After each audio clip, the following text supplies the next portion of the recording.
hii iliyoongozwa na Balozi Sefue ina lengo la kuhuisha mfumo tulionao wa kodi ili uendane na mahitaji ya sasa ya kiuchumi, kiuwekezaji na kibiashara. Kwa maneno mengine, tunajisahihisha. Na ndio sera yetu, si ndio? Toka tulikotoka tunakwenda, tunafanya, tunajisahihisha. Ndugu zangu, ripoti hii imekamilika na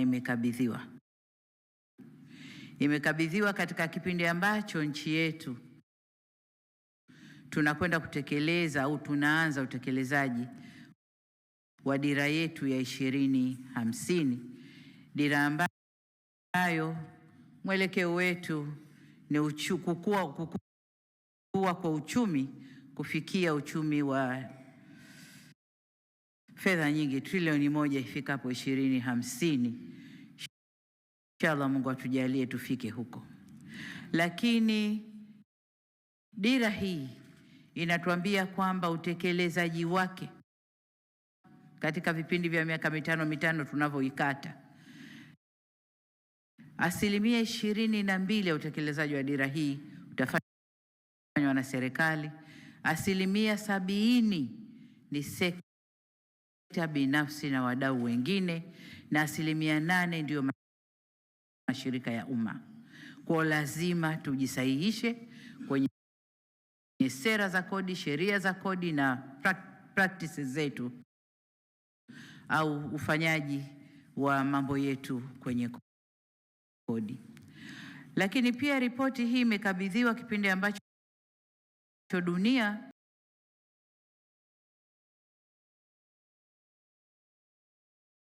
teknolojia, kiuchumi na kisiasa. Tunashuhudia ushindani wa kiteknolojia, migogoro ya kiuchumi na kibiashara baina ya mataifa makubwa, mabadiliko ya mikakati ya biashara za kimataifa, ikiwemo mwelekeo wa mataifa kuhamishia uzalishaji karibu na masoko. Soko kubwa yako huku, wanasema nini, kusini kwa dunia, sio? Afrika na wenzetu tulioko huku. Kwa sasa wazalishaji wakubwa wanasogea karibu na masoko.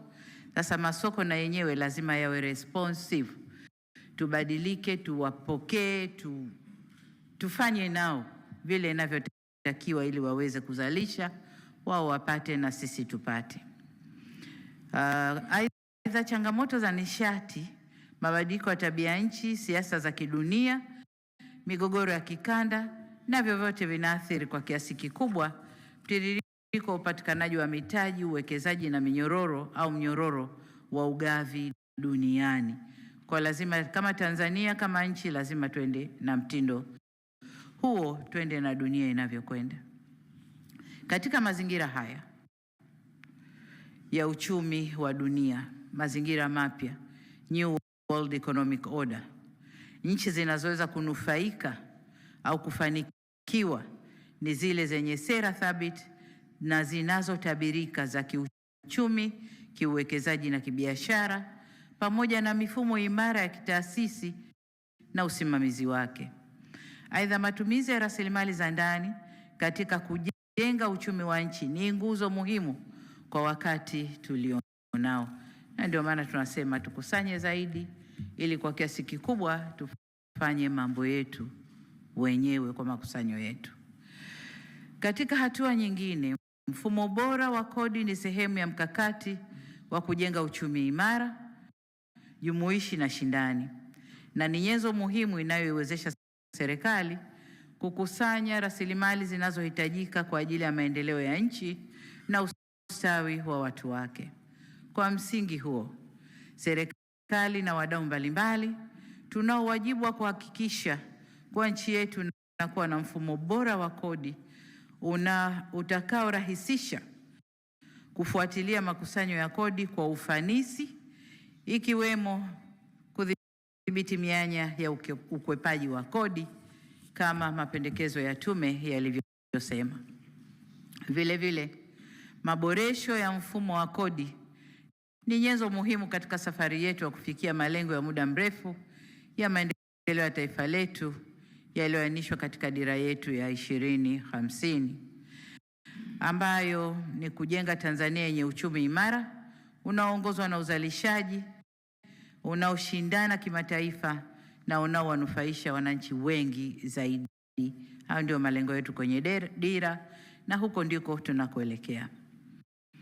Ndugu viongozi na wananchi, katika miaka minne iliyopita tulichukua hatua zinazolenga kuimarisha ukusanyaji mapato ya serikali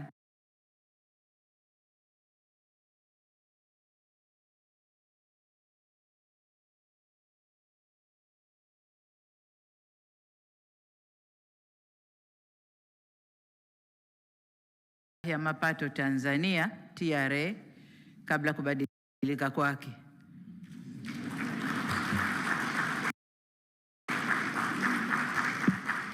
Tutalijadili serikalini kama tunataka kubadilika au vipi. Tutakwenda kwenye services au jina jingine, lakini kwa sasa TRA. Niwapongeze kwa kazi nzuri wanayoendelea kuifanya katika kuboresha mifumo ya ukusanyaji wa mapato. Wamejitahidi sana na kama mnavyojua tumekuwa sana, lakini mahitaji ya nchi ni makubwa, rasilimali fedha inahitajika nyingi sana, bado tunatakiwa kukusanya. Na kweli kuna fedha ambayo bado hatujaikusanya. Kwa lazima tuikusanye ili tuweze kufanya mambo yetu. Niwapongeze pia wafanya biashara na wananchi wote kwa ujumla kwa moyo wa uzalendo wa kuendelea kulipa kodi kwa hiari bila shuruti. Ingawa bado kuna wakwepaji, lakini wengi wakishikwa hivi wanalipa kwa hiari bila shuruti.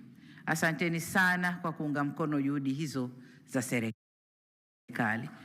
Na ndio maana tunasogea. Wananchi wanapolalamika mvua imeharibu barabara, si muda mrefu wizara husika ipo kutengeneza barabara, kwa sababu fedha tunakusanya. Kila linalolalamikiwa tupo kurekebisha kwa sababu fedha tunakusanya. Tusipokusanya hatuwezi kufanya chochote. Kwa hiyo niwasihi sana wananchi tuendelee na desturi nzuri ya kulipa kodi ili tuweze kufanya mambo yetu. Waheshimiwa, makusanyo haya ninayoyazungumza na nimeangalia katika ripoti ya tume, nilipata bahati ya kuangalia draft yao, nikaona wameripoti mapato ya miaka minne na kila mwaka mapato yamekuwa yakipanda, trend inaongezeka vizuri. Kwa hiyo makusanyo haya yanatokana na ukuaji wa uchumi pamoja na juhudi za kuimarisha utendaji na uwajibikaji katika taasisi zetu za ukusanyaji wa mapato. Ingawa bado kama tume walivyosema tunahitaji kufanya vizuri zaidi. Pamoja na mafanikio haya, bado tuna fursa kubwa ya kufanya vizuri zaidi, ikiwemo kuhakikisha kuwa wananchi wengi zaidi wanashiriki kikamilifu katika shughuli rasmi za uchumi. Hadi sasa bado kuna idadi kubwa ya wananchi wanaofanya shughuli za kiuchumi katika sekta isiyo rasmi, hali inayowakosesha fursa muhimu kama vile kupata mikopo, kukuza mitaji na masoko, ujuzi na maarifa ya biashara, pamoja na kushiriki kikamilifu katika uchumi wa kisasa.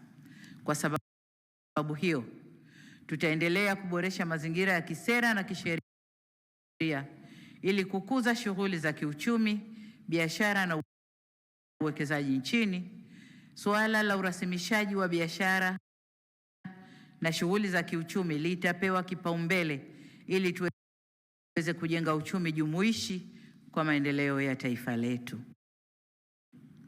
Ndugu zangu, nimesikiliza kwa makini mapendekezo yaliyotolewa na tume ambayo pamoja na mambo mengine yanajielekeza katika kuboresha sera na sheria za kodi, mazingira ya uwekezaji na biashara, mifumo ya tehama, mifumo ya kitaasisi ya ukusanyaji mapato na maduhuli na utatuzi wa migogoro ya kikodi. Kwa ujumla, tukiyatekeleza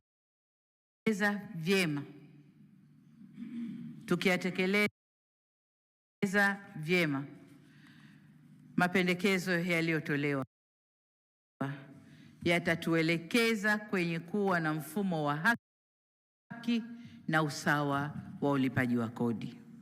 Kuna malalamiko mengi kwa wafanyabiashara, wengine wanalipa sawa inavyotakiwa, wengine wana vichochoro vya kupita wanalipa kidogo,